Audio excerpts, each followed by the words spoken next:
একজন প্রার্থী হিসেবে আমার প্রত্যাশা হবে জনগণের সমর্থন। জনগণ আগামী 12ই ফেব্রুয়ারি যে নির্বাচন, সেই নির্বাচনে দানের শীষে আমাকে ভোট দেবে সেই প্রত্যাশা আছে।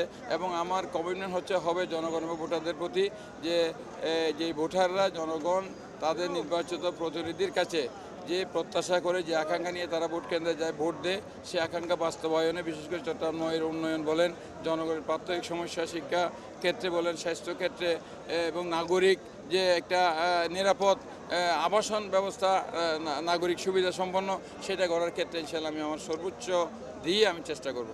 আগের যে নির্বাচনের কথা বলা হচ্ছে, এটা নির্বাচন ছিল না, এটা মোটেই নির্বাচন নাম ছিল না, এটা নির্বাচন নামে একটা প্রহসন ভোট ডাকাতি ছিল, দিনের ভোট তারা রাতে নিয়েছিল। কাজেই সেই নির্বাচন, সেরকম দুইটা নির্বাচন আমার করতে হয়েছে, একাদশ এবং 1 বছর পরে উপনির্বাচন।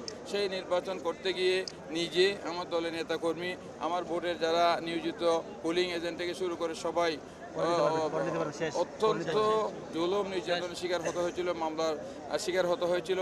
আমরা মনে করি সেই প্রেক্ষাপট থেকে বের হওয়ার জন্য আমাদের আন্দোলন ছিল, ছাত্র জনতা রক্ত দিয়েছে, আমাদের অনেক অগণিত সহকর্মী গুমের শিকার হয়েছে, মামলা খেয়েছে কারাগারে, তারপরে কোর্ট বিল্ডিংয়ে বারান্দায় ফেরার জীবনযাপন করতে হয়েছে।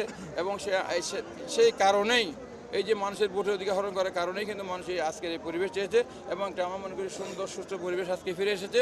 মানুষ ভোট কেন্দ্রে গিয়ে তাদের প্রতিনিধি তারা নির্বাচন করবে। তো নতুন এবং ফিরে আসা গ্রাহকদের জন্য নগদে চলছে ক্যাশব্যাক সহ প্রতিদিন হাজারো উপহার জেতার সুযোগ। হবে আশা আর ফেরা, সারপ্রাইজ সেরা।